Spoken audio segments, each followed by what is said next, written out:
Coolness. All right. So thank you so much, you guys, for coming to the talk, especially considering that it's a Saturday evening.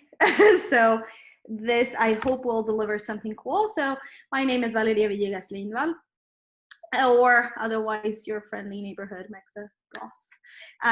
So I'm studying actually my PhD in film studies, and just as a little bit of a brief, what I do is I take great interest research-wise in Latin American horror films. So I've been concentrating on the portrayal of the female monster, with like where I'm coming from academically is feminist criticism and anti-racist work, or decolonial thought that I'm trying to sort of integrate to this feminist philosophy in the way that I look at films. So there's going to be a little bit of that. So it's great to meet you, Scaries. Today, my talk is going to have to be a little bit shortened in the sense that it is a very fruitful topic, and therefore I've decided to sort of get it in tune with 5 decades, so namely from the 30s up until the 50s, some observations that I make with horror adjacent or even other types of genres, and how is it that the female monster or the female witch, very often the female bitch as well, comes across in our visual culture. So what I'm going to do is give this a little bit of a guided tour. This is not an exhaustive, study in the sense that it doesn't allow me to go deeper into all of the films, but I've selected some that I consider to be standouts, either because of what they portray, how they portray it, and sort of the questions that they raise if we look at them closely. So in the context also, providing a context that allows us to see how the delineation of the monstrous woman as a witch comes across. We will even have a little bit of a guest appearance by a male witch, and sort of also integrating where I'm coming from academically, in order to look at these interpretations of what is called very often the tropical Gothic and horror manifestations of the witch, and whether these can also help us ask some questions regarding the ways in which racial, gender difference, and even class difference invite this idea of what evil is in different scenarios. So in this regard, we cannot talk about Gothic filmmaking without talking about the first sort of intervention in this. And this is something that I find contextually very interesting, that horror makes it to the Mexican screen within this sort of expressionist flavor, because this comes in the 1930s, the beginning of the 1930s, and it's a massive political and cultural juncture. So this is something that comes across with this provocative foremother, La Llorona, which comes up in 1933, and comes at a massive juncture talking about history when we're talking about this sort of context. So this film came 1 year after the first sound film is released, Santa, which is an adaptation of Federico Gamboa's Santa from 1903. And this is a novel that has been adapted several times. This was directed by Antonio Moreno in 1932, but there had been some other adaptations, and also even after that, several reworkings of this notion. What is really interesting is that it's very close to this idea of how we police gender and modernity. How is it that the post-revolutionary state was going to dictate the sort of normativity regarding the female body? And how is it that female desire had to be sort of contained somehow? So long story short, the first sound film in Mexican cinema, it's about a prostitute, which I think is quite telling and interesting, that these are the anxieties that are sort of gravitating in the air. And especially because it is then this foregrounding moment of what modernity was meaning, culturally speaking. So we have this film about this young lady from rural Chimalistac, which is by southern Mexico City today. And she comes along to the city. She's lured into becoming a sex worker. And like she has this horrible life, no chance at redemption, no familial bliss, no possibilities of actually getting that sort of like domestic bliss back. And this is very telling, the fact that this is a recurring sort of history, and that this idea of the female body always having to be contained or managed by the state or the family are recurrent. And this is something that is going to become apparent in different ways, in different genres as well. So La Llorona comes along in 1933, right after the first sound film. And it's connected directly with the idea of the natural mother, the idea of the indigenous mother. And when I say indigenous, of course, like I allude to a political category, but let's just, for simplicity's sake, call it like an indigenous woman. So La Llorona is connected with Malinche, this original foremother, coming in contact with the Spanish, with the Spanish like forefather, if you want to tell it about it like that. So this discursive construction of the national being a product of Spanish meets indigenous. However, what was missing, and what comes across in this sort of very simplistic way of looking at this conversation regarding colonization, was the fact that, of course, the population and the general construction of what Mexico is or was trying to make sense of was also very much steeped in exclusion. So you have all of these discourses that are very close to the construction of a post-revolutionary state, political establishments that very gladly sort of set aside other folks, like people from original people's descent, but also all of those like Chinese folks, for example, very prominent in their migration during the late 1800s and then up until the 1930s, very, very stark campaigns against the Chinese, for example, as carriers of disease. So it's really xenophobic politics are something that is kind of lurking in this background. And it's something fascinating to sort of read that part into what was happening, which kind of fear or anxiety was lurking behind the idea of La Llorona. So this becomes the subject of the first Mexican horror film, which I don't consider to be a coincidence. I think it's quite interesting the way that it sort of sketches this idea of the nobility of the Mexican nation being a product of indigenous meets Spanish. And in so doing, there was also this very explicit way of looking at the mother of the nation. Her fate was going to affect and ripple into modernity. So this also allows us to see the family as a microcosm of like this microcosm or micro hub where nationality and these anxieties around racial difference are sort of worked out.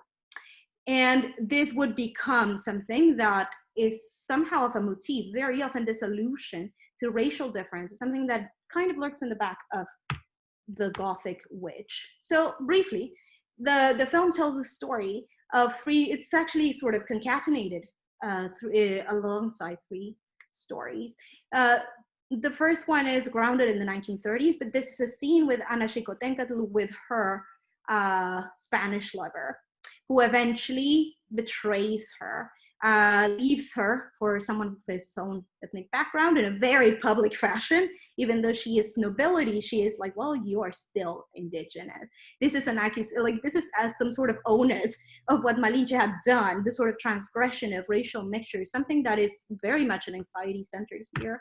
But then we learned that the reason why this was all triggered, which was a curse on the female members of this family, was that Malinche once had Hernan Cortez's son. He was like, okay, then I'm gonna take him away from you, bye. What happens is she goes mad, she kills herself, and like in complete grief, and haunts this sort of story. So then Ana Xicotencatl is somehow indirectly or directly, we don't learn very well, because we don't learn very well if they're blood related, but it is sort of implied. They're related, and therefore their firstborn is supposed to suffer from then on until forever, and by way of being stabbed at age 4. So it's like, this is what is going to happen to all the boys that are firstborns. And this is something that ripples up until the 1930s. 1933 is sort of like the frame in which the film is given. These are the Acuñas, just in domestic bliss, but there's something sinister lurking in the mother. That implication in itself, I think it's quite powerful and interesting. This notion that there's such heft to Malinche's sin that it will eventually reach us all at some point. In this sort of maligning of this indigenous mother that has to be contained, or somehow is the bearer of a very big responsibility. and the romanticism that there is behind this sort of original myth is also something that I find really provocative. This idea of romance behind the myth in order to sort of pave over a very clearly sore spot of colonial trauma. So this is what very successfully starts to delineate the monstrous woman as a figurative side of negotiation. These anxieties that are very much, that are ingrained in the past and in colonial past, but are unresolved. And I don't want to spoil much of the films, but just like a mild reminder, something that is really fascinating is that the slide that you first saw with the title card is a little bit of a section of the sculpture, well, the sculpture that was discovered of Coatlicue, one of the generative goddesses of this Mexican pantheon. So this idea that that sort of foundational reminder is there is something that is crucial also to the film, to the fact, like speaking to the fact that this 4-year-old who is supposed to perish because of Malinche's curse is almost sacrificed at the altar with her on the background. So it's just like she is the foundation of all of this. And this I find like a very interesting sort of hint of a counter reading. Like no matter how much there is around it, there's still going to be that sort of significance of that colonial past. So barely it sort of laid out the blueprint of this idea of how is it that the witch or the bad woman at large is always lurking there as bringing doom for modernity and men. But also it helped establish the first tropical Gothic sort of characteristic just on screen that was very easy to recognize in visual culture. So I have quoted Gabriel Rodriguez because he writes this really interesting like study of this phenomenon from Gothic literature transpiring into Latin American literature in the 1800s, and then how is it that this sort of informed the portrayals that were happening in Gothic filmmaking. And this book I would highly recommend, Selva de Fantasmas. He did something very recently as well with the migration of politics of Latin American monsters, which is also a very advisable volume. It's quite recent, so just to quote it there. So what happened in short was that the first Gothic cycle came to be as a result of this. So La Llorona's offspring is the first Gothic cycle, and Ramon Peon, who was the director, he was the assistant director in Santa, so he was kind of like already in the ropes for this. The screenplay was by Carlos Noriega Hope, who was a screenwriter in Santa. So this sort of connections you will find very often, just like as we see throughout time, these connections of people that were already involved in filmmaking and that sort of had this hand in the forging of this part of Mexican visual culture. You will very much see them again and again. So this I find really fascinating because the film was completed in 9 days and it was distributed only 50 days after the first day of shooting. So that's very, very short. And it also kicked off this other interesting phenomenon, like the being distributed by Azteca Films, that later sort of, after many things happening within the family that was running it, became Cinematográfica Calderón, which was very much at the forefront of the wrestler horror erotic passage of the late 60s that you will see a little bit later on. So these films then appear very clearly indebted to expressionistic filmmaking, but also very clearly indebted to this sort of anxiety of how do we adapt this Gothic scaries to the Mexican screen. So Dos Monjes comes out in 34. Fernando de Fuentes, who would also make several dramatic vehicles that we're going to talk about in a little bit, directs El Fantasma del Convento. And then Juan Bustillo Oro comes along with El Misterio del Rostro Pálido, which I think that is kind of a very, sometimes very evident, this very heavy expressionistic vibe to the films, visually speaking. So in the 1940s, and this is something that of a relation that I like to draw in terms of how the Mexican, like this Mexican visual culture starts making a statement about what the monstrous woman can look like. And not necessarily because she is a witch, or she's possessed by the devil, but because it has very clearly a representation of politics of what kind of woman could condemn you to doom.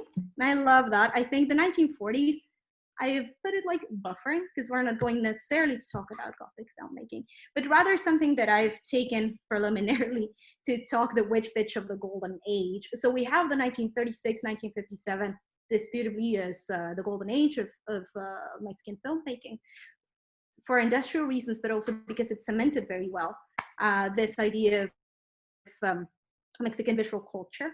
So there are some critics that sort of say, but was it really though? Well, that's disputable. So I'm just like taking it as a time frame, right?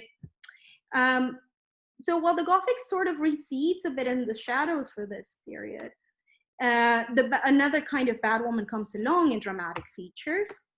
And there's also this brief inclusion of fantasy or comedy during the 40s.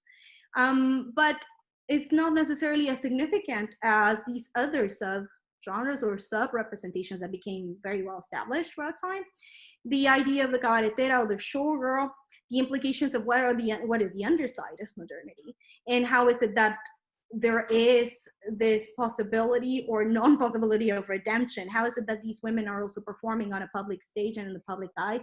And this is something that becomes really interesting to me in the capacity of how much of this autonomy is allowed for them in performance. And I am very happy to say, I think Dolores is among the audience, and she has done quite a bit regarding the representational politics of this. So I'm very like, oh, this is very cool. But to this comment, I will also make the sort of observation that it introduces also these Cuban performers, both Ninon Sevilla and Damaso Perez Prado, who you can see here. I think you can see my pointer, right? The clicker, yeah. So how is it that the Black body is sort of coming across, and how is it that this desire casted on the female Black body makes it like it makes its way to the screen? So these negotiations are something that happens during this period, very much informed by the fever of the cha-cha-cha and the rumbera phenomenon. And something else comes along that I think is a really worthy of mention phenomenon, which is the creation of, for a lack of a better term, the bitch, the self-empowered, very strong presence of this sort of female character. And this is something that happens very extensively by the hand of Maria Felix, which is one of these figures that makes it big as a crossover star, somehow of a legacy of the badass Mexican woman during this period. And she starred in Doña Bárbara, which earned her the name that would, would characterize her for her whole life, La Doña. So she's like the woman. And she stars in Doña Bárbara, where it's an adaptation of Rómulo Gallegos, this unconventional sort of spirit of where does this empowerment comes from. And this is kind of, I have chosen to read it also a little bit as an unconventional rape revenge sort of vehicle, because this happens in the 40s. So this is somehow of an interesting choice in the film. She is actually gang raped, but we don't get to see that horrible, heinous act. But the consequences of it is that she becomes incredibly, callous and very cold, and she is just like almost borderline hating men. And she has this really interesting passage where she's like really giving a verbal rollicking, I think it's Fernando Soler, saying like, you're not a man, like this sort of like ingrained sort of you made me this way type characteristic. And very often, even though these portrayals were dramatic, they also make this sort of fascinating statement about how much of autonomy, how much of independence granted to these women has to be at the cost of being unhappy or having unhealthy family relationships, being like the inaccessible woman that is also, incredibly miserable and lonely. So just to give you an idea, even the titles of the films made it really clear. And these are from Fernando de Fuentes, who was also very much having a hand in the first Gothic cycle. So this woman becomes a woman without a soul, la mujer sin alma, but she's also a man-eater in La Devoradora.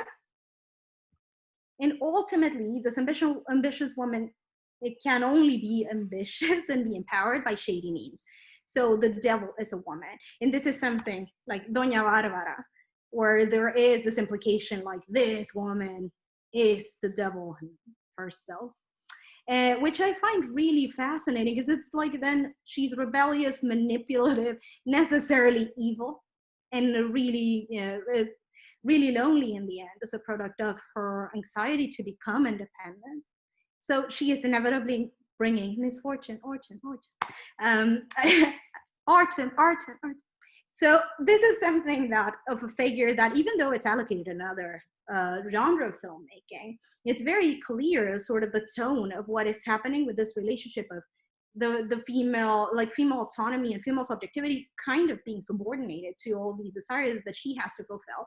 So this sort of character that I love to hate, and even in Doña Bárbara, there's this implication, this sort of rumor around the men surrounding her, like this woman who has a very vast extension of land and she has all the resources, but she's probably a witch because there's no other way she could have gotten away with it. So even this implications of like she's a witch or she's the devil, even though they're not allocated necessarily within horror, make, I think, a statement of how is it that the monstrous woman is necessarily like a self-sufficient woman. And this is something that becomes sort of the trademark of this era. Maria Felix, she is, I mean, far be it from me to say like great things about her portrayal, because she was like timeless, I believe. But, you know, like without making an exaggeration, this sort of reverberates in this idea of not only like the autonomous woman that is very monstrous because of her drive, but also because of how is it that it lays out the expectations and the roles being negotiated constantly by the figure of Maria Felix in different capacities. So this is something that I'll come back to in El Espejo de la Bruja. So this idea that we love to hate these characters. But then something really fascinating happens during the 50s and 60s, the peak of the tropical Gothic. So when we had in the 40s a characteristically like good, healthy industry,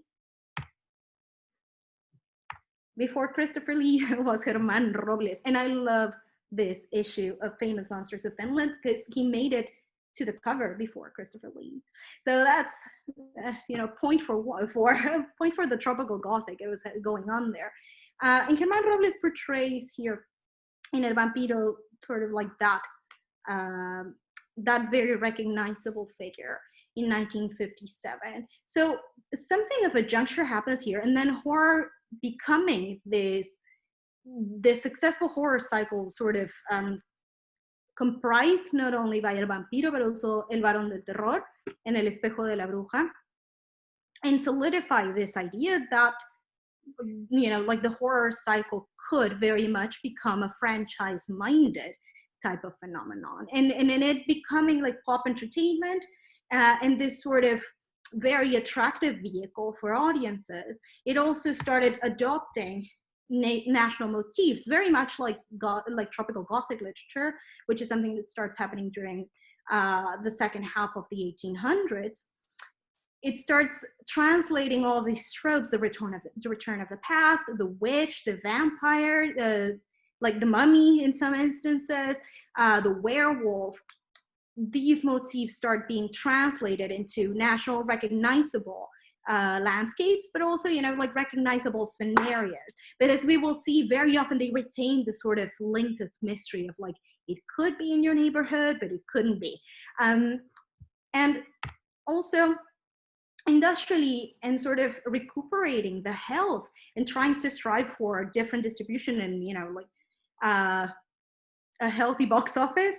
Also, other ventures associated to genre features start to become up and coming. One of them, ABSA, which was fronted by Abel Salazar, who we will see like very often and recurringly in these features, who was also in El Vampiro, and Cinematográfica Calderón. That is kind of like the heritage of this family business that started with Azteca Films during the 30s and had an incredibly relevant role in creating the sort of legacy of visual culture, nationality, but also kind of in the border, because this distribution also brought, even from the 30s and 40s, a lot of ventures that were aimed at Spanish speakers on on both sides of the border, which I found really fascinating. Sort of feedback of this even little circuit of theaters between Chihuahua and El Paso, in Juarez and El Paso, and the sort of feedback that also made these contents not only film but also music very accessible to sort of create that sort of liaison between border. And something that I found really interesting, I mean, I was watching the latest iteration of Penny Dreadful, and they have one of these landmarks of El Paso, I believe, no, of Los Angeles, with Mexican music. I don't remember what it's called, Repertorio Mexicano, I believe. So this institution of music that was also the sort of link between Mexicans on both sides of the border that actually existed and was around as a parallel venture to Huasteca distribution. So it's just like some from the same family, one of the elements just decided to go for music. So this sort of element is always there. But something that also informed these representations throughout this period. So then you start seeing all these popping up. El Vampiro from 1957 with Méndez, La Maldición de la Llorona from Rafael Valedón from 1961, La Maldición de la Momia Azteca, tomorrow you get to talk about, Rafael Portillo from 1957, La Loba, the She-Wolf from Rafael Valedón, 1964. I love this one, La Nave de los Monstruos, which is kind of like a sci-fi comedy type vehicle from 1959. And this like very clear ripoff of This Creature of This Island Earth from 1955 from Universal. And The Brainiac, or El Varón del Terror, which we will return to in a second. So all of these started acquiring national characteristics and very interestingly sort of spinning it around. And something that is really relevant for its distribution comes along during this period. So I'm going to show you a trailer. Please feel free to tell me if you can hear it well.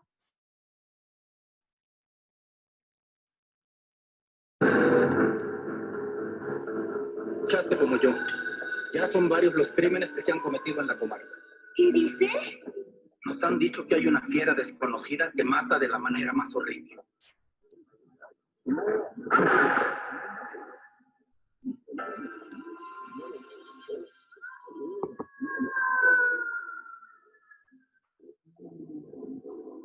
Dama de las tinieblas. Pronto resurgirás de la nada y volverás a la vida para conferirme la omnipotencia que tanto he deseado.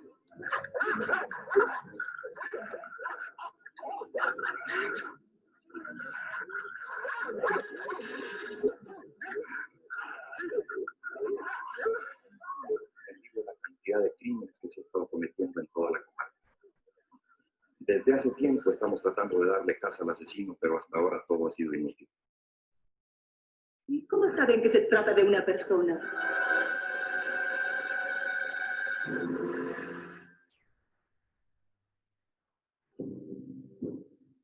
Solo hay una luz en la oscuridad. Así, más cerca. Extiende la mano. Ya casi puedes alcanzarla. Estás penetrando en el reino de lo sobrenatural, en el origen del mal. Los siglos han sobrevivido y van a requerir. This is a lovely recut trailer and sort of like reworked in this style, and it's relevant for what I'm going to talk about just in a second. But this dude that you see being seduced by Rita Macedo in this in her role as Selma is Abel Salazar, actually, who also kind of comes up a little bit more, and he was behind APSA. So he is a very present figure during this period. Also, it's so indebted, like to Universal brand of Gothic, and you might see that person behind me. It's actually Rita Macedo with her hounds. It even borrows this this opening passage of the stagecoach, sort of going through the moor from Dracula by like the Todd Browning version with Bela Lugosi as Dracula from 31, which incidentally has a shot-by-shot alternate version that was directed by that was like produced, I believe, by George Melford, and was exactly the same argument, just like casted with the Spanish-speaking cast, which is also very interesting phenomenon. So you have this sort of parallel version running, alluding already in the 1930s to a Spanish-speaking audience, and this sort of phenomenon that is sort of hand in hand with this adoption of the Gothic as a code in which to speak the horrific in the US sort of universe of production, but that it would also be incredibly profitable and very much productive in the Latin American context. So this deformed guy that you see in the tren when they open the door is Carlos López Moctezuma, who actually incidentally this is The Curse of La Llorona, but I think it's the next year, René Cardona's La Llorona, or the same year. I think they're both from '61, and he starred in both narratives about La Llorona, which I find really, really cool and fascinating. You've probably, like you see him more recognizable as sort of this villain or this really uptight man in different vehicles throughout Mexican visual culture, but something that becomes really relevant for this is that, it's haunted. This film distribution model that also allowed these narratives to be recut and redubbed and circulated by Gordon Kim Murray, who got the rights in Mexico. Just like, well, okay, then we're going to make them available for US television. Some of them actually had even some theatrical releases, or just like this double bills. So they became really available. So some of the folks that are based maybe in the US or sort of recognize this sort of brand of Mexican horror, it might be because it came across as something that was distributed through TV, very accessible, but also created the sort of other dynamics of what the content is because they were dubbed. So aside from the fact that there might be some stuff lost in translation. Oh, this made me skip in the video, but actually, fun fact, this is Julissa, who was Rita Macedo's daughter, just like in a very, very small cameo. She would become a youth like superstar of rock and roll and sort of like pop vehicles during the 60s. So this is something that I find really crucial in how we address these features, and how is it that sometimes academic assessments and even like fan-based or like outlets that insist in calling them cult films without minding that sort of contextual reading end up spinning them and deflating the critical attention that they could get. This is something that I borrow from one of our audience members today, from Dolores Tierney's work, who makes a very poignant and very pertinent criticism about, like, are we gauging them always against this models of Eurocentric or Hollywood standards? And are these vehicles, like, why is it that we're centering that part? So this criticism of how do we define this and how to bring that nuance, and also in order to understand the cultural and industrial context of each production, comes along in this work that Dolores edited with Victoria Rueta, Lola Exploitation, which is incredibly, I believe, incredibly eye-opening to sort of open this idea and this can of worms that these films can always be only appraised in their lack of seriousness or of like technical proficiency, or that there's some sort of guilty pleasure. So it's an interesting dynamics, and I would really much recommend that you take a look at that volume. So if we get into the jam of things, the witch trope then became really recognizable during this period. And one of my favorite ones is La Bruja, which is like, it's very, straightforward, the witch. And this comes in 1954, with Lilia del Valle, who is to your left, and Ramon Gay, who is to the right. And Ramon Gay was also very much involved in a mummy cycle that came after this. And you will very likely hear about his name quite a lot tomorrow. So this is something that becomes really interesting because it introduces this idea of the title card of this tradition of the mysterious volcanic peoples. This idea that there is some sort of distance, like, okay, so these witches might be populating our reality today. We're suggesting that they're landing in our own reality, but they have this arcane and ancient mysterious origin. This sort of implication that there's always some sort of adaptation of what the witch means in Western culture, and very often just like European ideas of the witch, and how is it that it translates to like modern scenarios. So what happens here is, like, just in short, this is a film that talks about Dr. Benner, who's this dude who has like developed this incredibly important pharmaceutical, right? So he has been historically selling his formulas to this company of German dudes, and they're very much pressing like, okay, we need this formula, and he's like, meh. He's very hesitant, but then they're like, okay, you're gonna sell, you're not gonna sell it, I'm gonna go kill your daughter. And then that's kind of like, that escalated very quickly from like business pressure to murder. So they kill his daughter, and in retaliation, he goes with this like underground dweller sort of people saying like, I can recruit your help, and gets the help of Lilia del Valle, who's just like known as La Bruja in the circuit. And she doesn't look like that. You can actually just make up a little bit here. She's like, I'm here, my liege. This is Dr. Banner, and this is this dude who's just treating La Bruja terribly. It's just like, well, you're going to be accomplice to this, and you shouldn't, dare ask for more than you're worth, which is very troubling. Anyway, what happens is that she gets turned into a beautiful woman, and then she is she passes for a countess to lure these men that have killed the doctor's daughter. But in the process, she falls in love with Ramon Guy, and she's like, do I really want to kill him? So she is very much in this like, I owe you nothing sort of thing to the doctor. This sort of dynamic becomes really interesting because it taps into the question of class.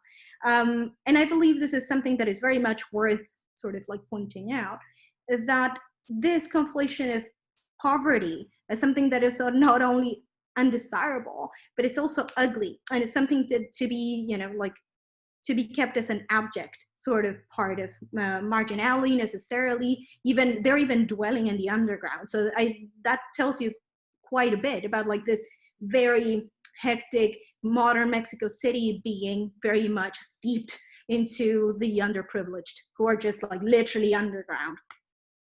And I think that it's very fit to make also a relation to this term of aporophobia, not only being scared of the poor, but having like this disdain towards them, because they're like pretty much the aftermath, or the sort of residue of that modern Mexico. And she becomes an evil, ambitious woman.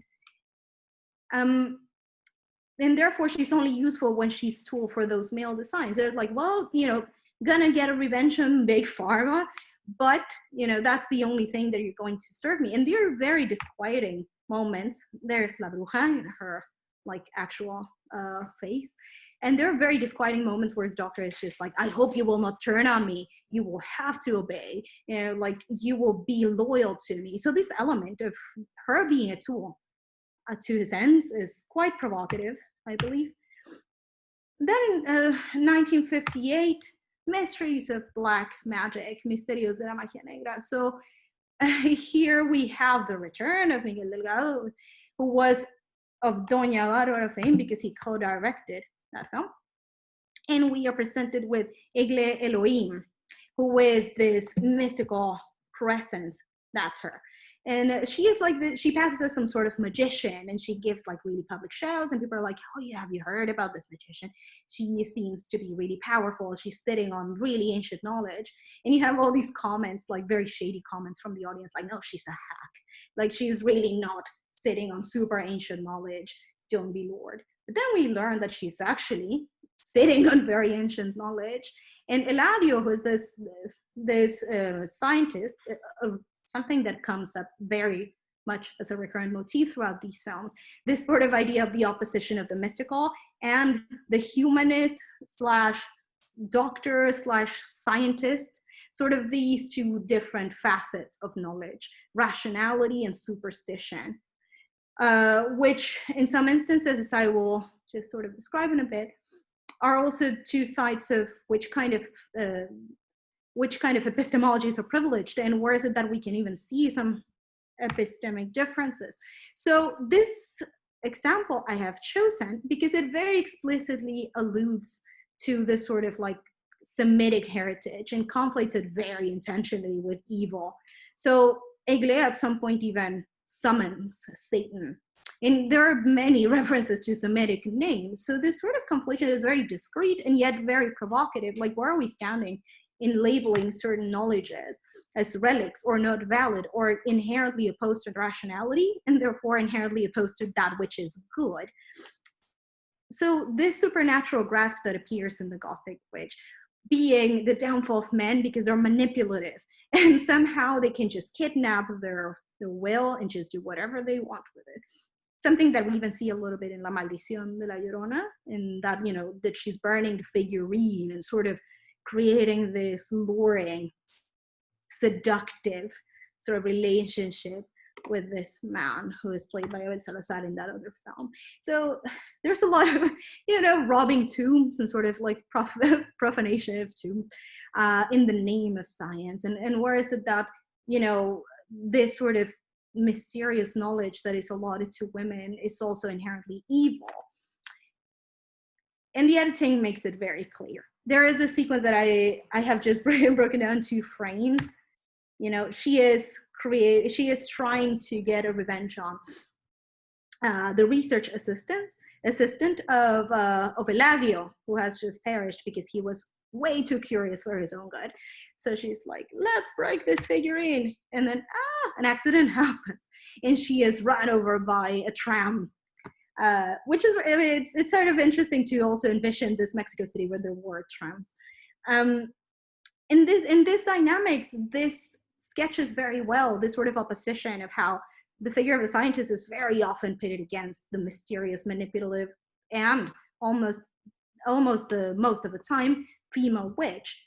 But then some other example that I found very fascinating comes along. Oh, sorry. And I'm going to play this clip for you.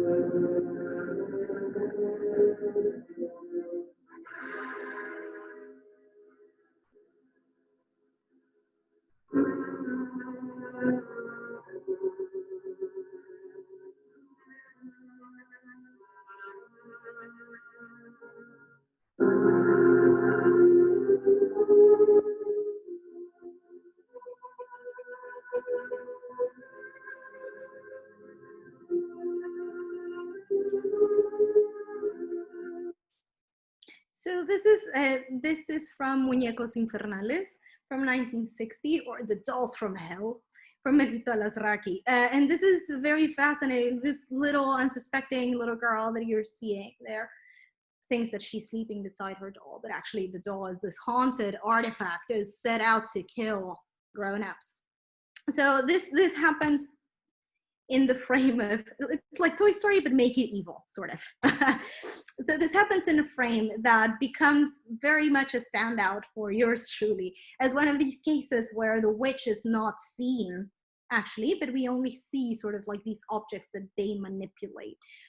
Just like as a brief sort of summary, this film is in the frame, well, it sort of starts with two medical doctors, one man, one woman, being approached by a group of friends, one of whom is well, it's sort of suggested that they're anthropologists / archaeologists.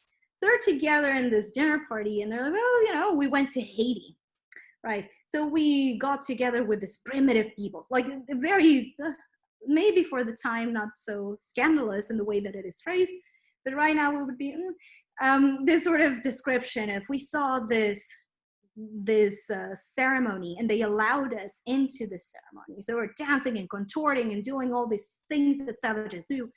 and this implication that they are somehow, you know, peoples that are to be observed in a very colonial fashion. So they were doing this ceremony, right? And there was this little figurine. It says the, you know, like the group leader. And I wanted to ask one of the priests whether I could buy it, and they were like, of course not. So I had to steal it. And, you know, they just like put a curse on that, but I don't think it's gonna happen. You know, it's just like hack crazy belief. They go back into the city, and just mysteriously, one by one, they start falling prey to this vengeance, which is executed by the dolls themselves.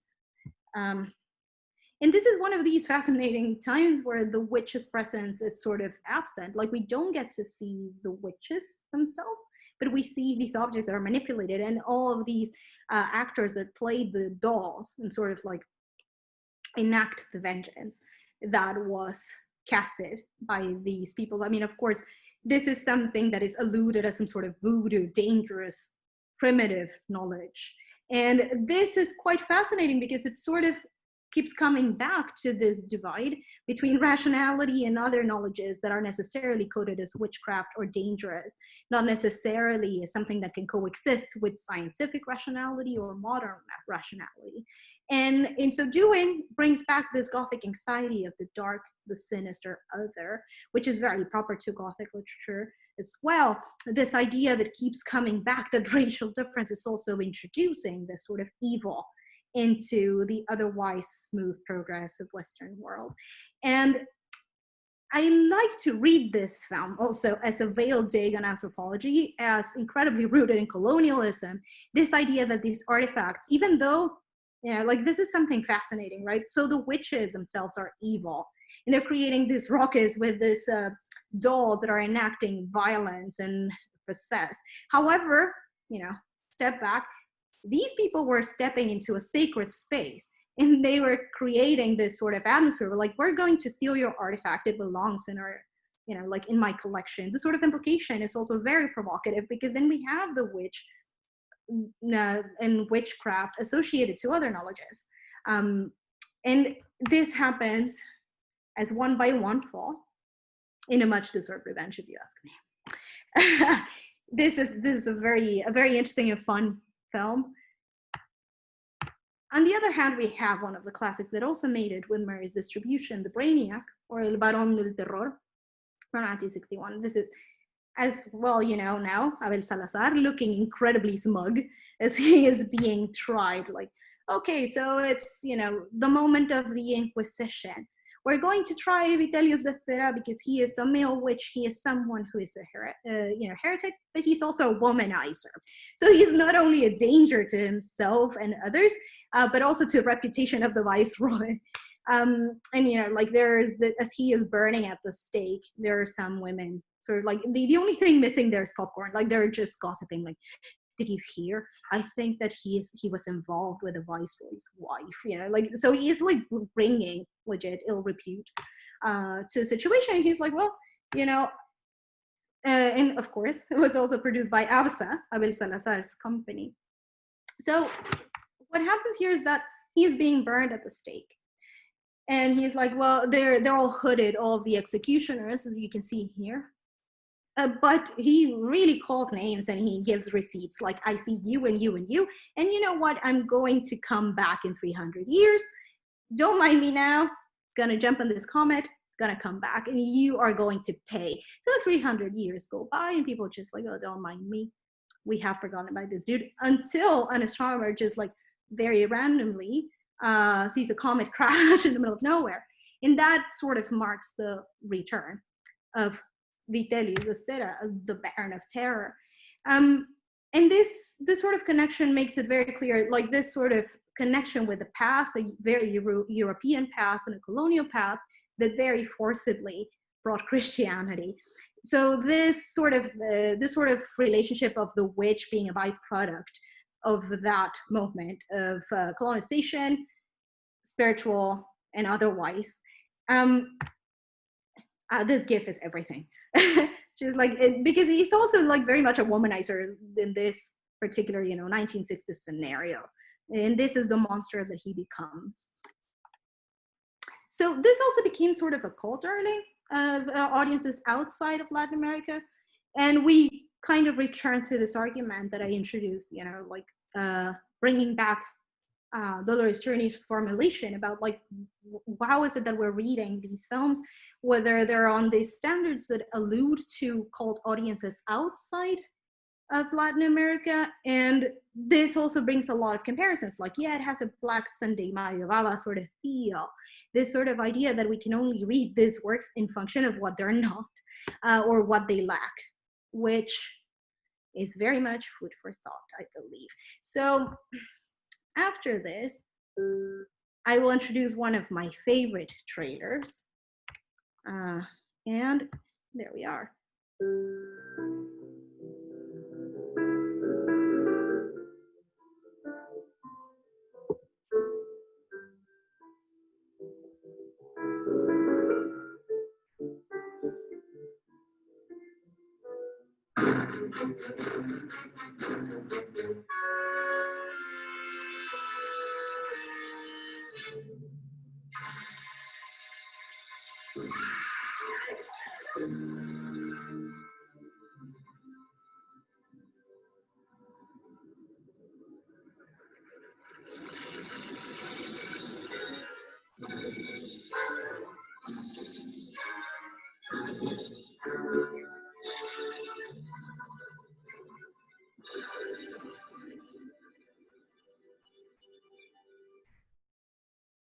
I love the dramatic accents. Like, it's very clear what is being and what is intended with this.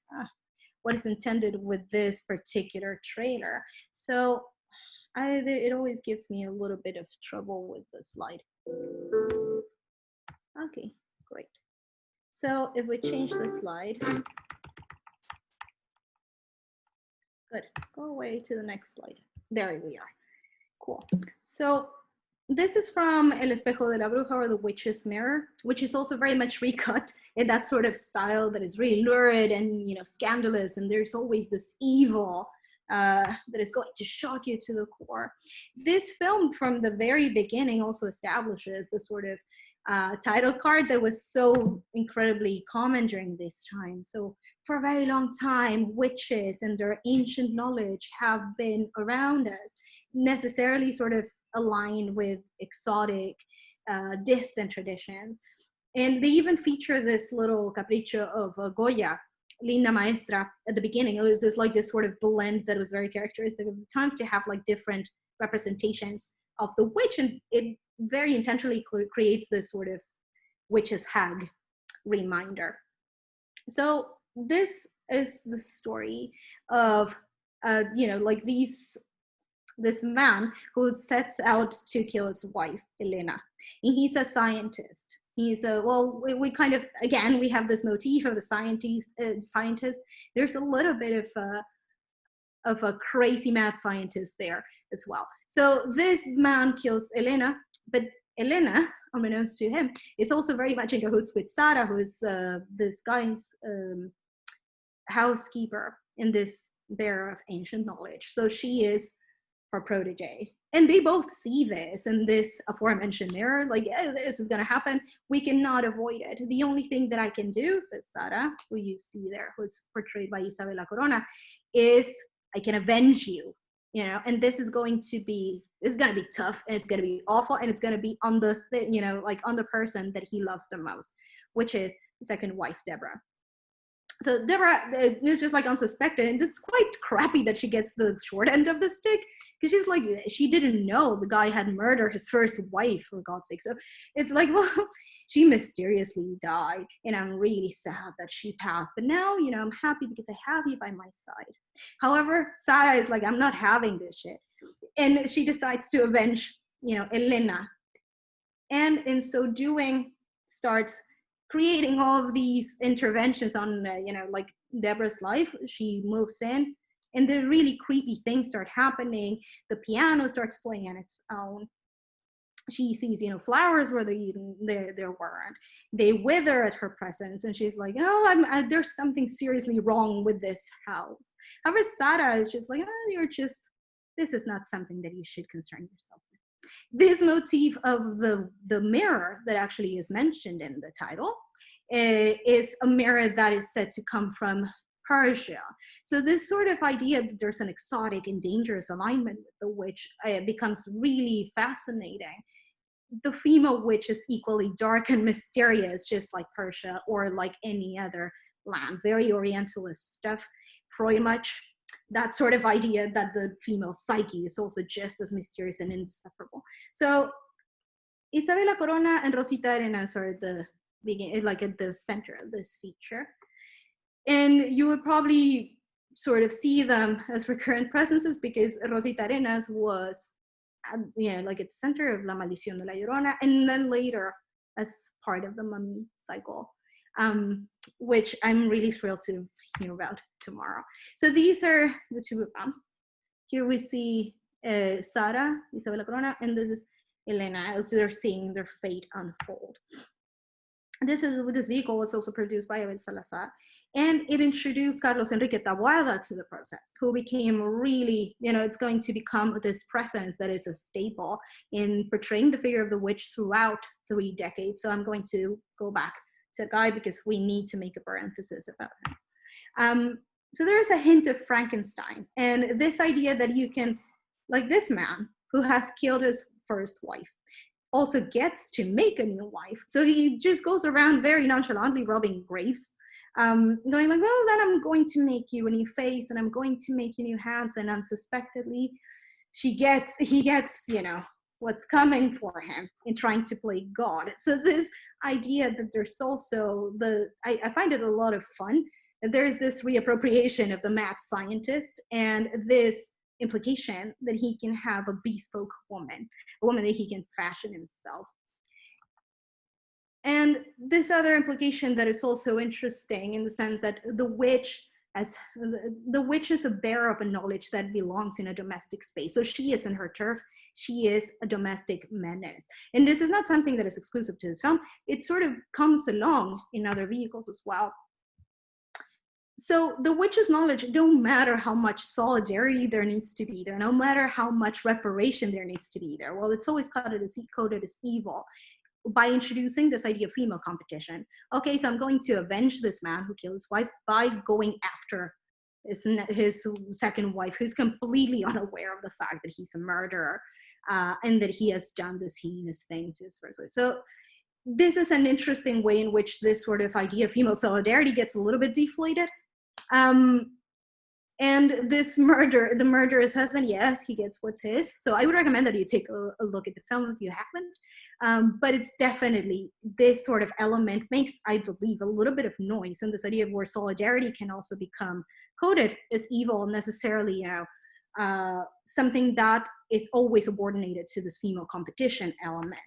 So I could not go without mentioning a wrestling/horror vehicle, which stars El Santo.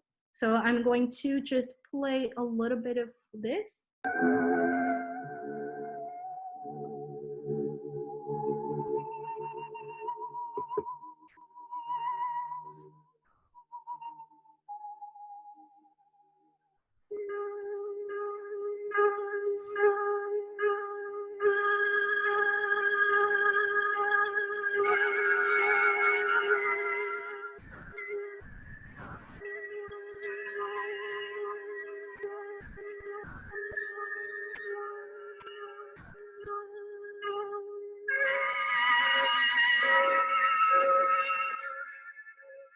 Tengo que mantenerme alerta y salir de aquí. Estoy siendo objeto de una seducción infernal.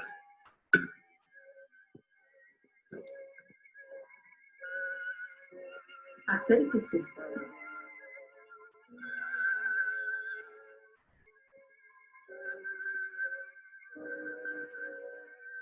¿No quiere brindar conmigo?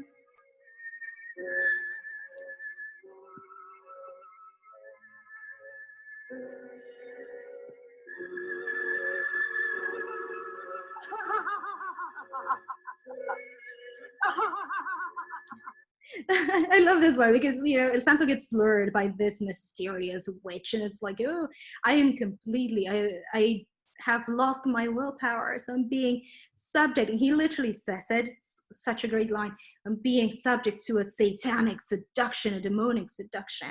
So this sort of temptress type witch becomes the center of this narrative, where very often this luchador subgenre is something that collides with genre film, with horror and sci-fi filmmaking. El Santo was not the only one, but it was certainly probably its most recognizable phase. And we have Blue Demon, Huracan Ramirez, many others that start making interventions into these films. And these films, if you're familiar with them, or in case you're not familiar with them, more like feature heavily, like encounters on the ring, and sort of like this moments where Santo is just like doing his thing, which was literally being a wrestler. He was admittedly not an actor, but these kind of interventions here and there are very lengthy sequences of matches. So Atacan las Brujas is also very much a vehicle for Santo to explore the sort of prowess on the ring, but it also inaugurates what I believe is something really relevant for this conversation. Not only the sci-fi / horror / wrestler film is something that becomes really characteristic from Mexican visual culture, but also inaugurates something that was going to happen the next year, which is this very explicit conflation between sex and horror. And in this thing that Viviana Garcia Besné, who's at the head of Permanencia Voluntaria, this independent archive, mentions in her documentary Perdida, which is completely something that you shouldn't miss if you're interested in this topic, makes a very notable sort of assembly of a lot of this, like assemblage of different moments in Mexican visual culture, and explores this notion of the double version, which was something that happened in 1969 with these two films, El Santo and El Tesoro de Dracula. It was screened like that in Mexico. But then there was this rumor, right? Apparently, a lot of critics also believed that it was lost. Then it was unearthed, like, yes, it was not a rumor that it was this film that featured, like female nudity with El Santo. Was there an erotic vehicle or not? It was a reality. So it was marketed as El Vampiro y el Sexo in other circuits. This idea that only you could only gear certain contents to Mexican distribution and some others to Europe and the US, because they were probably more permissive. This is how also other films acquired their very interesting lurid titles, like La Horripilante Bestia Humana, which was a remake from Las Luchadoras contra el Médico Asesino, because there was also this other subgenre of female wrestlers that, like we would probably hear a little bit less about the female wrestler subgenre, but it was nonetheless something that was quite prominent during this period. So we have this remake, both of, which was like sort of like a retreatment of the 1963 film. That was marketed as Dr. Doom, the sex monster. And in 1969, we have Night of the Bloody Apes, which is very far from the horrendous human beast. But it was admittedly way more attractive. And it kicked off this sort of conflation between the erotic and the horrific, which is interesting because it's not exclusive of these exploitation films and other visual cultures. Sometimes similar happens in Argentina with Emilio Vieira. Also makes this conflation of horror and the erotic that was geared towards US audiences and English-speaking audiences, and that got canned for many years in Argentina because of questions of censorship. So it also introduced the veiled witchy sexiness that was already there, but here there's more of an explicit, less clothes, more mysticism type of witch. And these witches are fronted by no less legendary Lorena Velázquez. She was in La Nave de los Monstruos in 1959, which is like more of a sci-fi comedy type vehicle, nevertheless, with Piporro, which was a musical star. It's interesting, and it's out there with English subtitles if you guys want to take a look at it. So she starred in this this sort of cycle, and became a juncture in horror and sci-fi and wrestling combination. So like The Wrestlers Against the Mummy from 1964, Las Lobas del Ring from 1965. This is her. This is her as, starring in La Nave de los Monstruos. And it's definitely worth taking a look at this film.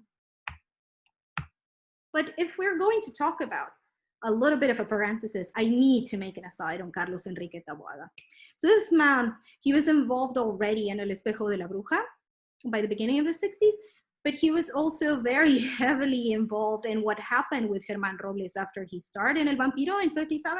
There was this like brief but very productive cycle of the Nostradamus cycle. So he was very involved in this, genre foray of Germán Robles. And Germán Robles was he was incredibly productive. He's also in soap operas. There was a lot of him in visual culture for many decades.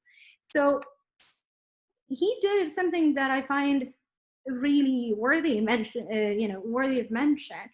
female-centered stories that also privilege the presence of the witch and have these Gothic undertones. But very often we're also centered on these female experiences of coming of age, for example, or female solidarity, or being brought up in, from an early age. So these started in 1968 with Hasta el viento tiene miedo, Even the Wind is Afraid. It was remade in 2007. Not a lot of praise for the remake. However, the first one, the original one, is still very much a mainstay of genre filmmaking. It happens in a boarding school. So these teenage girls that are sort of bonding with each other, creating this different relationships between each other, and sort of this sexual awakening coming of age moment that happens to coincide with the presence of this rumored witch and this sort of ghostly feeling of the boarding school. It's definitely something worth watching. Then after that came Más Negro que la Noche, 1974, Blacker Than the Night. And this also, here we have, I think it's Claudia Islas and Lucia Mendez on the right, and she comes a little bit afterwards in this talk as well.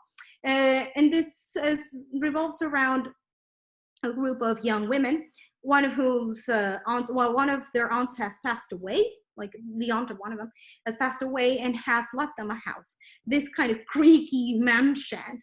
But the only caveat is they have to take care of Becker, the deceased aunt's black cat. It's just like there's a lot of mysterious stuff going on, supernatural stuff going on with the house, but also this idea that this witch of an aunt is still around. And how is it that they survive this threat? And how is it that they relate to each other? Which is something that is very privileged, very often or centered in these stories created by Carlos Enrique Taboada, which makes them sort of like an aside that is definitely worth exploring. It was also remade in 2014. Not a lot of success for the remake, and the one that hasn't been remade is Poison for the Fairies, or Veneno para las Hadas, which is incredibly, it's very interesting because it explores a very, facet of growing up that is very often not centered, this idea of the very young witch who is featured here.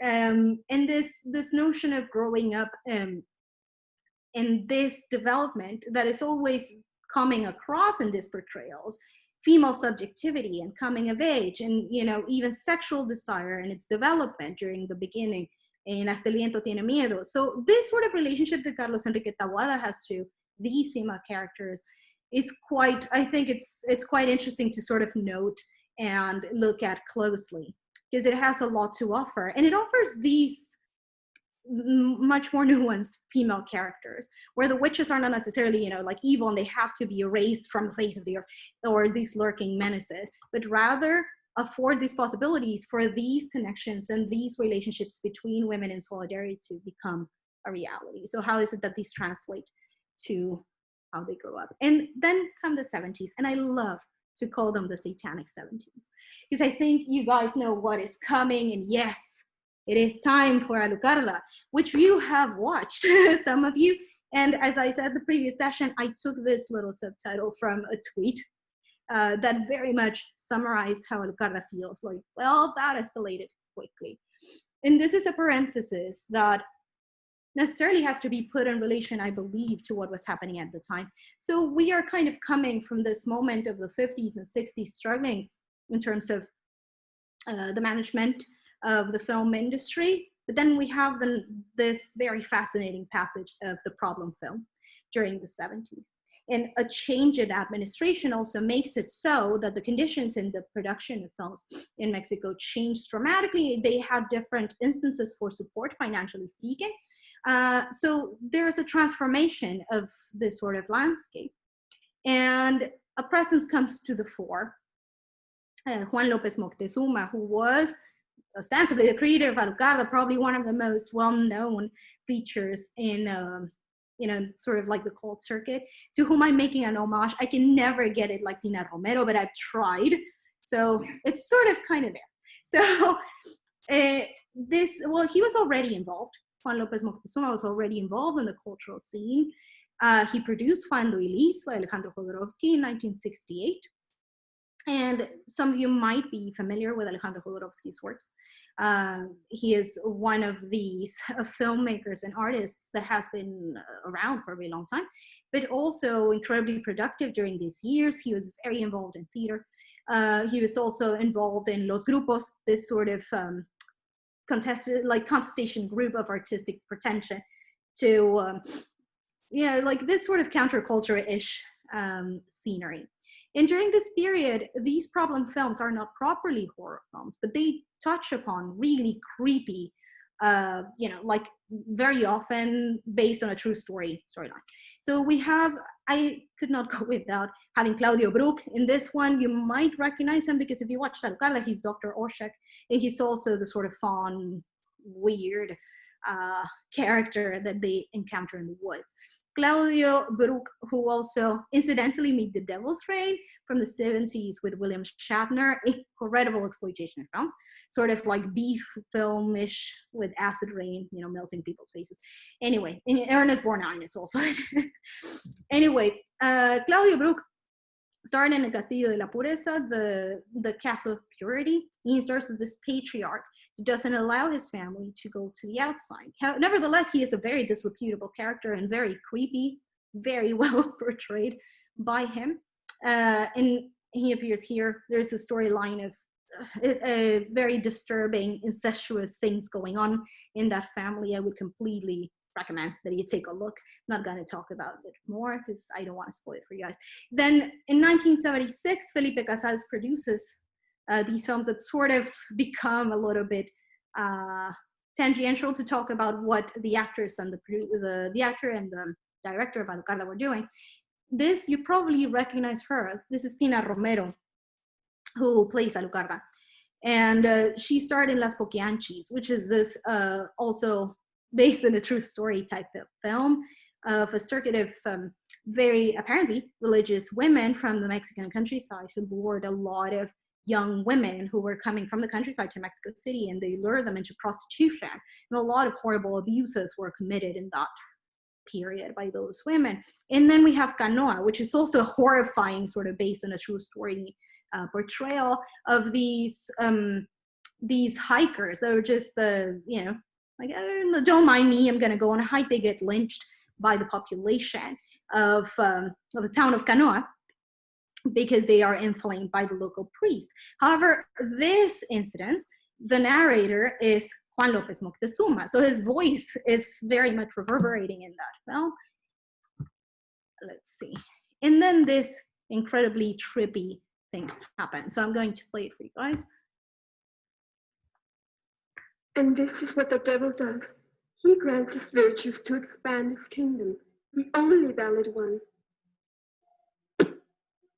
God, with his lack of knowledge, does not understand this truth and opposes it with false thoughts and prayers. God, silence! Satan, Satan, Satan, our Lord and Master, I acknowledge thee as my God and Prince. I promise to serve and obey thee as long as I shall live. I renounce the other God and all the saints. Don't be... Oh, sorry, it skipped. I'm so sorry. And there we are. It doesn't really last very long. And this is what the devil does.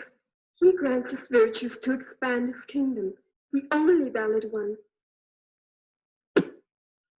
God, with his lack of knowledge, does not understand this truth and opposes it with false thoughts and prayers. God, silence! Satan, Satan, Satan, our Lord and Master, I acknowledge thee as my God and Prince. I promise to serve and obey thee as long as I shall live. I renounce the other God and all the saints. Don't listen to them! Don't listen to them! Our Lord and Master, I acknowledge. Go out of the room! Sister Mary, take the children out of the room. Go! As long as I shall live. That I will do as much evil as I can. I will draw everyone else to evil. I won't fail to serve and adore thee. I give thee my life and my soul. And that escalates very quickly if you're familiar with the film. So this film comes along, Alucarda, Hija de las Tinieblas, which was produced in 75, but then released in 77.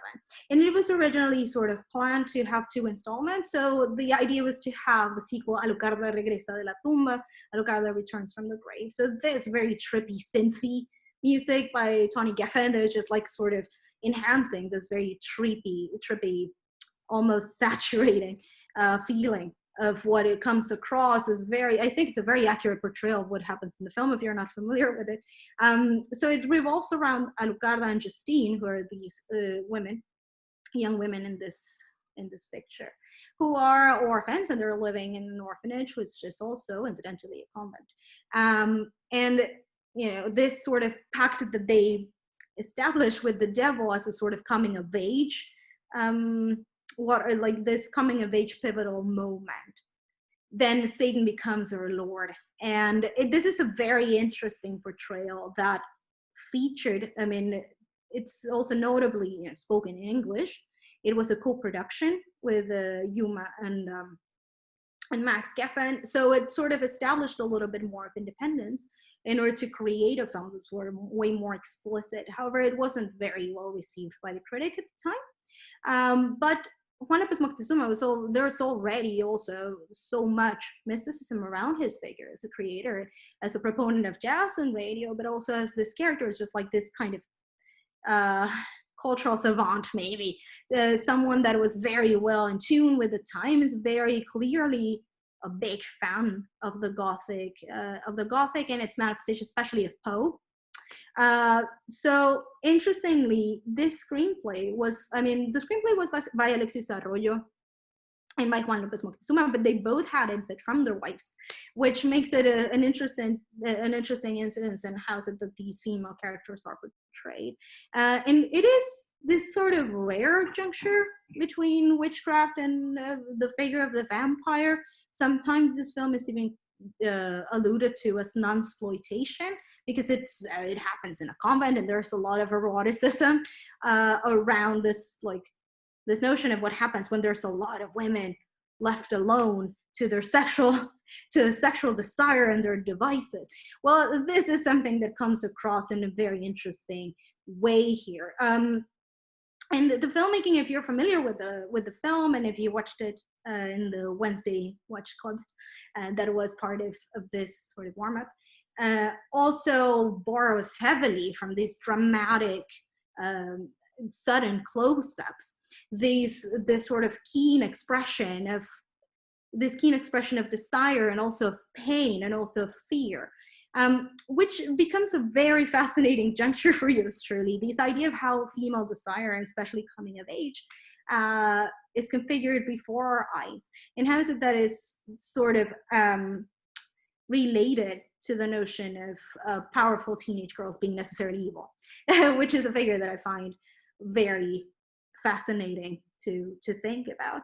And it also has some similarities, like the satanic vows that we saw, that made me think of Joel Seria's Don't Deliver Us from Evil from 71. And this sort of, that was based on a true crime type deal. But it was still this notion of what happens when female rebelliousness, not only does it happen in this moment of coming of age, but it also happens in a very clear challenge to institutions of belief and institutions of authority, that are aligned to Christian faith, or let's say to the church as a safekeeper of progress and some sort of guard of knowledge and subjectivity. So this film is, as some of you might have read somewhere or might be familiar, a very loose adaptation of Carmilla. So it has very much Gothic blood running through its veins, and it has one of the most hallucinating, trippiest sequences of an orgy in a forest that I've ever watched.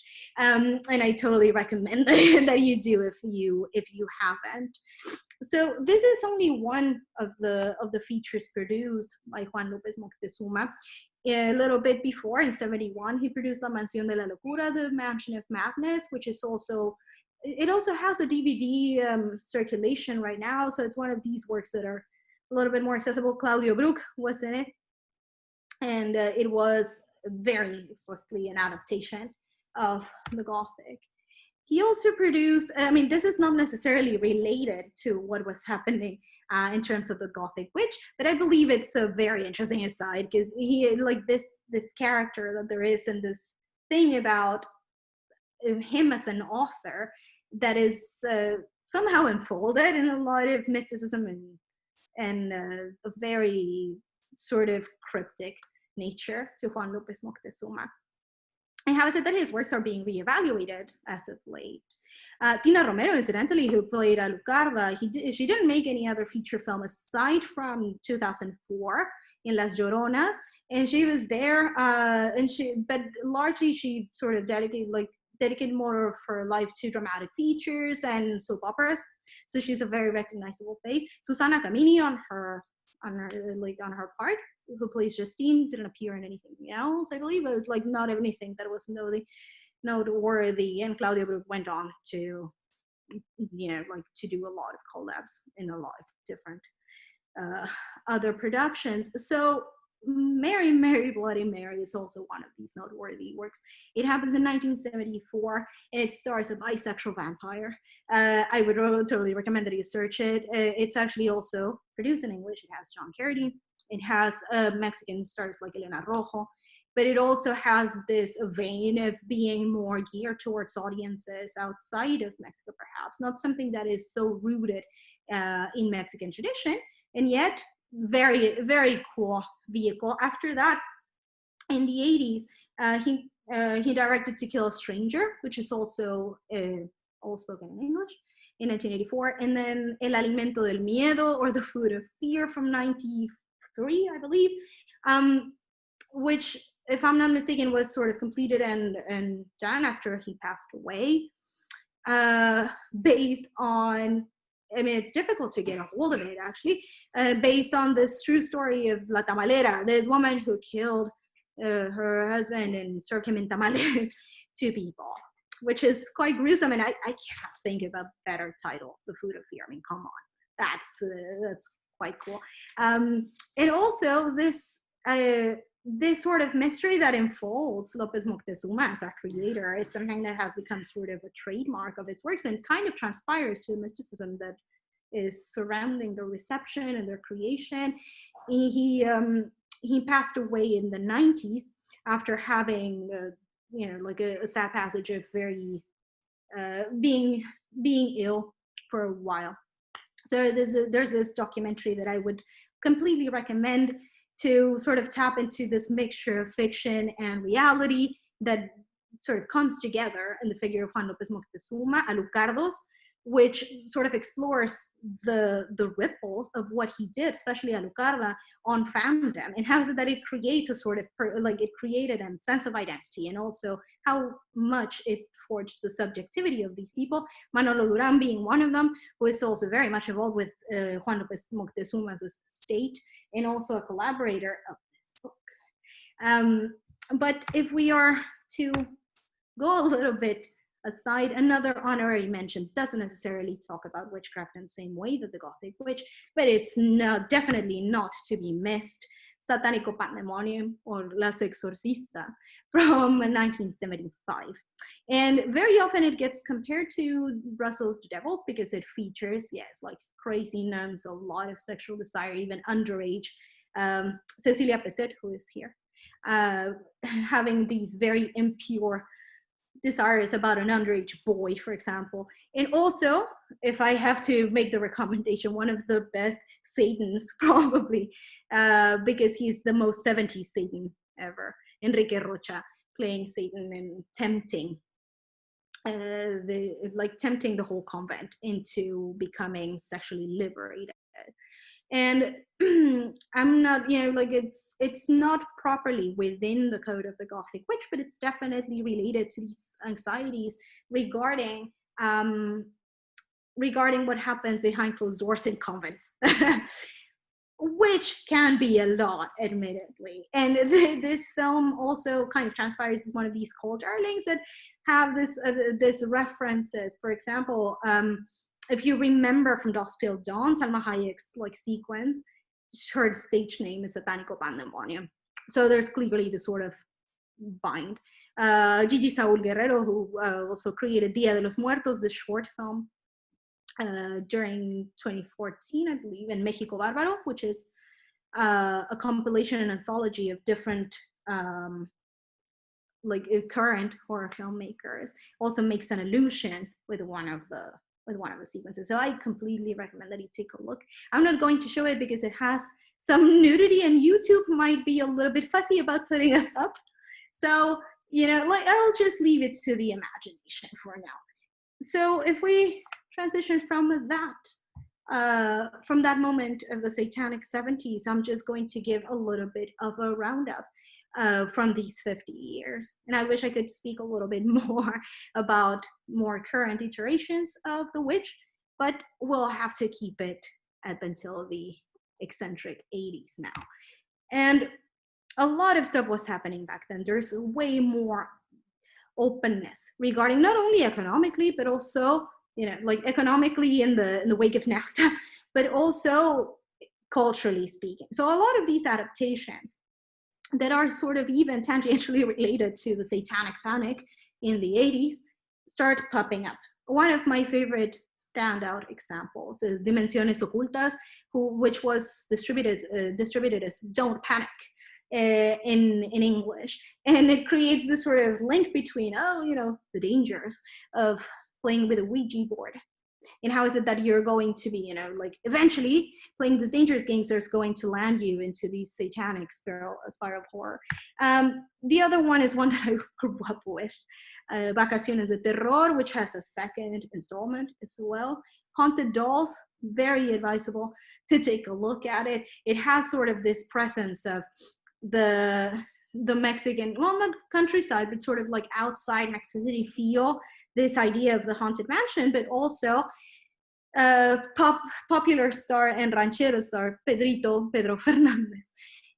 And it's a don't miss, definitely. And also, incidentally, directed by René Cardona. This is there were even three, there's a rich legacy of the Cardona hands in feature filmmaking. And we saw, as I mentioned, some of these involvements in genre filmmaking during the 60s. And there was also the counterpart of Nature Gone Wild, sort of. These other subgenres were being adapted: Beaks, or El Ataque de los Pájaros, and Tintorera, our very own brand Mexican shark exploitation feature, featuring a lot of animal cruelty, so just a trigger warning if some of you might want to take a look at it, and controversial in that sense. And also a vehicle of Andres Garcia and Hugo Stiglitz, both of them mainstays of a lot of these masculinity on screen, and hypersexual masculinity at that, in other features that are not necessarily related to horror, but that are very near and dear to Mexican popular culture during the 80s onwards. Also, some other interventions and adaptations of other genres, like a giallo sort of vibe with Luis Alcoriza's Terror y Encajes Negros with Maribel Guardia in here. But our mention to wrap this up, you might recognize her. She's Isabela Corona, and she was in El Espejo de la Bruja. And she appears in La Tía Alejandra, Arturo Ripstein's film, during this period of the 80s. And I like to bookend this sort of, this decade with this presence, because it brings us back to the idea of the domestic and the hag witch that is sitting on very ancient knowledge and is this sort of menace that is in your home. So this sort of notion that there is about the domestic being the turf, and like the turf of the witch, but also this notion of the menace is within your own family. So this film gravitates around a family that gets a very long, maybe a very long visit from La Tía Alejandra, who moves in. And these family dynamics that see themselves affected when she moves in. So there's a lot of shady stuff going on with La Tía Alejandra when they're not watching and behind closed doors. And Isabela Corona is exceptional in this film. So I would recommend that you take a look at it if you're interested. So it's a good way to bookend this recurring trope of the domestic knowledge as well. And how is it that it's associated to the female witch very often? How is it that there is very ripe and fertile ground to discuss? How is it that gender knowledge seems to be also sort of split into the public and the domestic, necessarily the female witch being allocated in the domestic sphere that is not allowed into public space somehow, and that evil remains there. And other things that are also relevant to how is it that this Gothic motif was very much present during the 80s is that it made it to television. So this sort of combination of El Maleficio, the curse, the curse. This is Ernesto Alonso, the guy that you see here. And he is a mainstay of telenovela, soap opera making for a while, to the extent that he was called El Señor Telenovela, like he is the dude related to these productions of telenovela. So we see this televisual sort of phenomenon where we have more of a series-like format that also relates to supernatural incidents. So we don't only have the dramatics and the periodicity of the telenovela, but also the horror element, which is definitely something that becomes transcendent and comes back in 1986. If you recognize her, Lucía Méndez was also in Más Negro que la Noche in the 70s.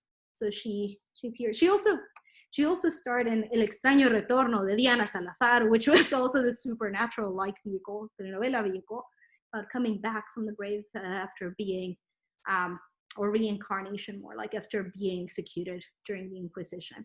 Also, a very unique, I would say, telenovela. And last but not least, La Hora Marcada, or The Allotted Time, The Marked Time, which also had this sort of series format, bringing sci-fi and bringing horror with a bit of humor to Mexican TVs and homes, and sort of very neatly bookends this decade from 1988 to 1990, produced by Carmen Armendariz, which I think is also worth mentioning, that there's like this female hand in bringing the horrific and the sci-fi tone to Mexican television during this period. This is a little excerpt, or like a still from La Bruja tiene la culpa, or The Witch is to blame, which I love to call her the capitalist witch, because there's this man who comes to her like, I want to win the romantic favors of this lady, can you please help me? And she's like, well, I'll get your money, but I'm not sure I can like force consent on someone. So I think that's quite a fun iteration of the Gothic witch, with a lot of a healthy dose of humor. But it also became the sort of juncture where you have the inception of what now we see more as recognizable faces within genre filmmaking, Guillermo del Toro being one of them, and this sort of formative period of the next generation of horror filmmakers. And then the early 90s and the noughties came, but that's a story for another day.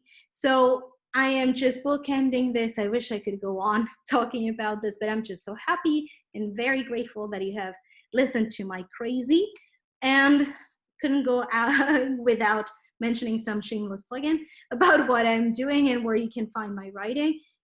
2 forthcoming chapters and books, one of them in Women Make Horror, Filmmaking, Feminism, and Genre, that is coming with Rutgers this September, and also another one that is not on Latin American horror film, but it's on CAM, Isa Matse's and Daniel Goldhaber's like cyber horror film, and it's coming up with McFarlane hopefully this year, but Corona permitting, or maybe the next quarter. And also something that is in open access, my article about the wandering womb, menstruation, and really religious conceptions of menstruation in the book of Birdie, which is on May, feminism, and visual culture. Check it out. There's a lot of cool feminist writing there from a lot of different scholars and artists from all walks of life. And you can also find my writing at Screen Queens and Grimm magazine. And for Grimm, I wrote a piece on Alucarda, looking more at it from the perspective of satanic feminism. So I would recommend, like take a plunge if you're interested.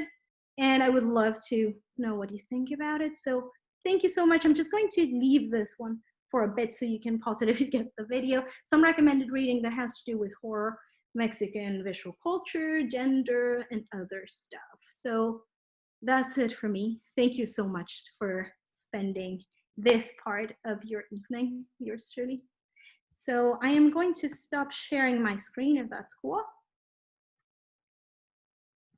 Good. I'm getting the yes from, I'm getting the thumbs up. So I am stopping the sharing right now. Cool. There we are. So thank you so much. Great again.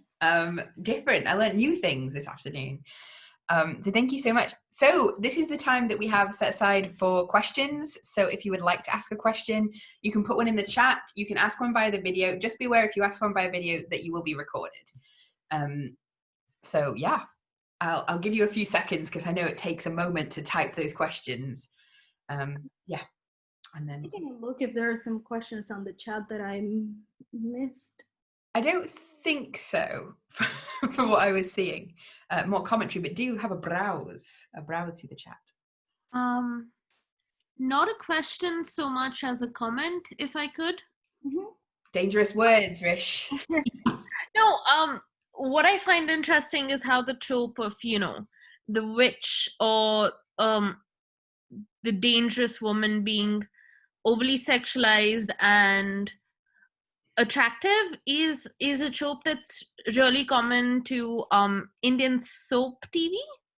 So over here, our soaps are kind of family dramas, and the witch, not in a literal sense, in a figurative sense, the other woman coming in is almost always hot, like beyond the conventionally attractive people on TV hot.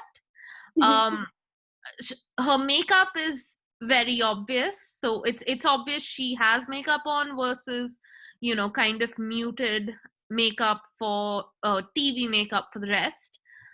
There's always a ruby or blood red lip, and it's always in what we term Western clothing, so pants, skirts, that sort of thing. And I just found it an interesting parallel.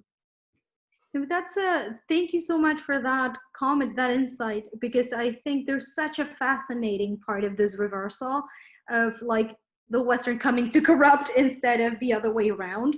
So to hear that sort of manifestation elsewhere, I find really fascinating, because aren't they also kind of like threats on the nuclear family, for example, which is less nuclear family here and more extended, because so over here it's really common to have generations living in the same house, especially in TV dramas, where it's more traditional family than nuclear family. So it's the other woman coming in doesn't just threaten the nuclear family, she threatens the order of the entire household. So the risk of cutting family relationships throughout generations. It's such a fascinating, I mean, I'm so unfamiliar with this that I love to learn more about it. Like if you have some tips about it, I would love to see. I could, recommend soap operas. I don't know if they're on the internet somewhere with subtitles, but these were soaps we used to kind of watch. My mom used to watch them, and then we'd kind of like, as kids, watch along and just wonder what on earth is going on. No, So that's cool. Yeah. So I can just I'll drop a couple of names. Just let me pull up the English, the Roman alphabet version of them. Yeah, please do, because I think that it's such an interesting thing to have this sort of feedback where how is it that it comes across in other visual cultures. So I would love to know more about this. I will warn you though, we didn't, especially back then, there's no concept of television seasons. So they just kind of continue on daily until the show ends. Oh, so it's like a yeah, like I'm familiar with the format, which is like they go on for a very long time. Yeah, they just go on forever. That sounds very cool. Thank you. Can you pop the titles in the chat just so that we can? Yeah, I will. I just find the Romanized versions of the names and pop them in. No worries. Does anyone else have a question as well? You can ask about anything. Well, I mean, within reason. Why are we here? Where do we come? I have a question for Valeria. This is Alejandra from Mexico. Valeria, what would be your favorite film or character besides Alucarda that represents everything you've talked about La Bruja in Mexican pop culture and in cinema?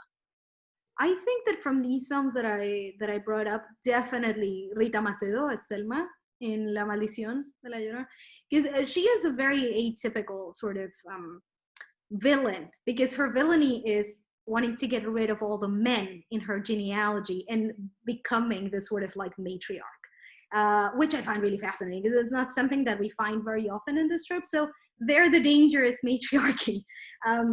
And it's sort of atypical. So I would definitely say Rita Macedo, she was choice in that film. Thank you.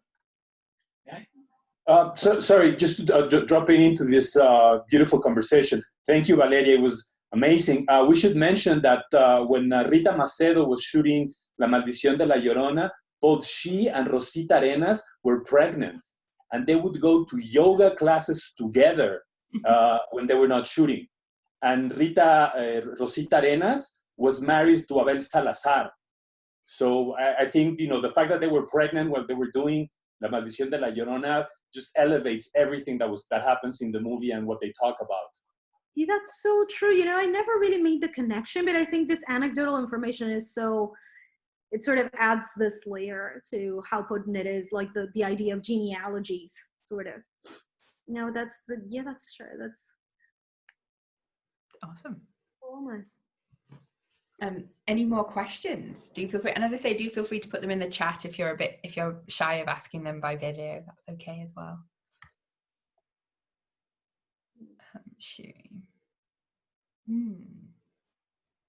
I'd love to talk more at some point. Oh, the overlap between Mexican Gothic and Southern Gothic. That I would love to hear more on that. Yes, please do. Do you find that there's like some kind of feedback, Valeria, or what would your kind of first impression of that sort of link be? Or if you've already thought about it and worked it out?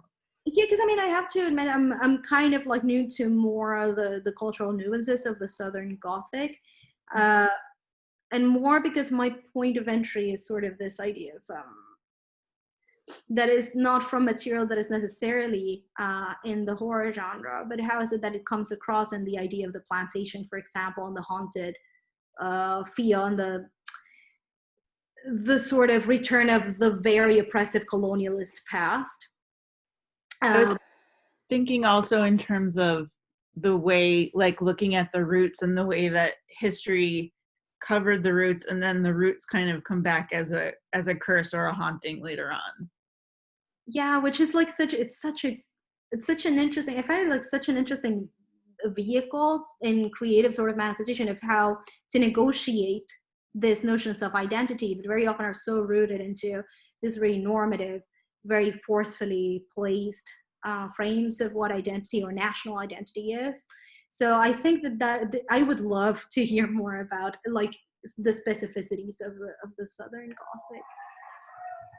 Oh, sorry, there's someone celebrating outside, even though we're supposed to be in social isolation. There's a lot of rowdy sweets going on outside.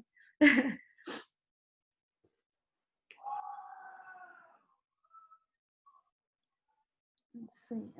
I do wonder about the presence of more indigenous native witchery versus European witchery. Does that come up in any films? Are those sort of cultural anxieties portrayed? I know you already talked about colonialism in La Malinche. Yeah, I mean, actually, the figure of La Malinche is so incredibly, it's like a mainstay. I haven't really woven this talk around it, but my whole like first chapter of the dissertation is around the genealogy of La Llorona. So this, let's see, helicopters. Yeah, so this sort of cultural anxiety that I believe is so symptomatic of the very constraining ideas of nationality in a political establishment that so fiercely wanted to determine in the 30s what Mexicanness was, and how is it that this ripples even up until the way in which we no longer see maybe the indigenous as a threat, but rather as an element that comes back. How do we make sense of that sort of repressed, lurking back in the past sort of thing? And it's something that comes up quite often in my readings of the films in terms of coloniality of thought, and coloniality in terms of representation. But this sort of negotiation, this sort of negotiation that goes on, I believe, is such a mainstay, and it translates in different ways, not only the indigenous, but the racialized at large, the bodies that are not white. So this role assumes many forms, and I mean, very often it's not even that manifest in the sort of the opposition between the indigenous and the European, but there's certainly this recuperation and this negotiation. And we're talking in the previous session actually about this, like the phenomenon of Diablero, for example, which is on Netflix. And this negotiation, even though it's based on the text, the book, this sort of negotiation between class, the racialized body, and the return of original belief, and how is it that it's sort of spun into a more contemporary part. So this is one of the roles in which like ancient belief or indigenous belief is spun to be a little bit more like knowledge and not threatening witchcraft, which I found very interesting and kind of innovative.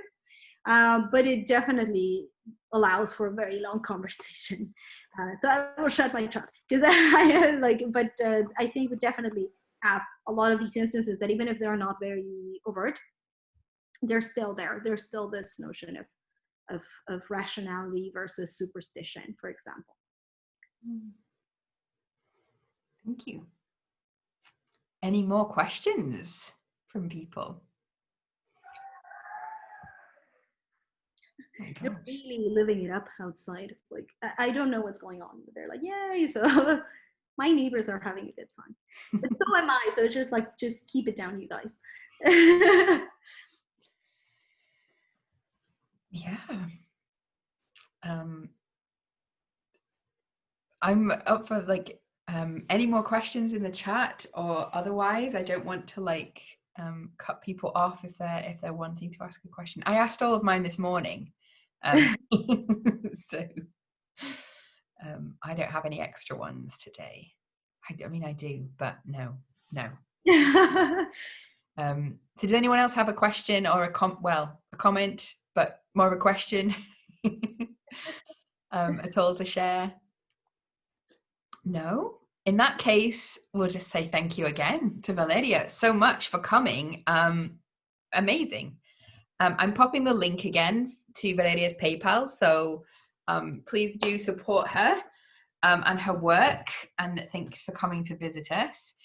And I don't know if you wanted to say a last word, Valeria, before I do the kind of roundup of what's happening next week. No, definitely. Well, thank you guys for joining us today. I am just so very happy and grateful to be a part of Romance into Gothic, and I hope we can do some more stuff regarding other genre filmmaking traditions. I am just incredibly happy to talk about my crazy and to have people, like be interested in it. It's such a joy. So please, please do attend tomorrow. There are some Sunday Gothics going on. And it's not only because Abraham is here, but it's going to be really cool to see all the links between this period of filmmaking and the tradition of the Mexican mummy. So super happy to share this with you and to listen to what you have to say in these really provocative and productive questions. I'm just very delighted to be spending my Saturday evening with you guys. So thank you. Thank you. So if you haven't signed up to them and you want to, just contact me on Twitter or via email, however you got this link. Because tomorrow, obviously, Abraham's going to be doing a class on 1 hour on the Mexican mummy, the testament to the Mexican mummy, and that's at 4 p.m. and 9 p.m. British time. So slightly different and a bit later, because obviously Abraham's based in Mexico, so he can't do the 10 a.m. slot that we usually have. That's just barbarous. If you're thinking about next week, by the way, just so that you all know what we're doing next week, I'm going to be introducing the Russian Gothic next week. I'm not Russian, as you may know, but there wasn't a Russian scholar that volunteered, and I do know my Russian literature, so I thought I will leap into the void for now and hopefully tempt a Russian scholar out of their Russian cave. On Sunday, we have a French scholar called Caroline de Vezine, who is going to come and talk to us about queer romance and the history of romance writing. And on Thursday, we have our book club, which is with KJ Charles. We're reading Spectre Dial, and KJ Charles is quite a big name writer. It's good, very exciting, going to come and join us. And Wednesday is film club, and we're going to watch something Russian. So I think that's like the whistle stop tour through next week. So if you want to come to any of that, just give me a shout. It's all the same price, i.e. free. Although obviously we do ask people to support the people that are taking part. Yes, the film club's just on Twitter. All we do is talk about the film as we watch it. So if anybody either right here today or that's watching this on a YouTube video, if you want to join us, just get in contact. Use the information that is below if this is the YouTube video you're watching, or you can contact me on Twitter at romgothsam. So I think that's everything. Any comments, any questions before I close up? No? Well, thank you so much, everybody, for coming. And yeah, we will say this is the end today. Thank you.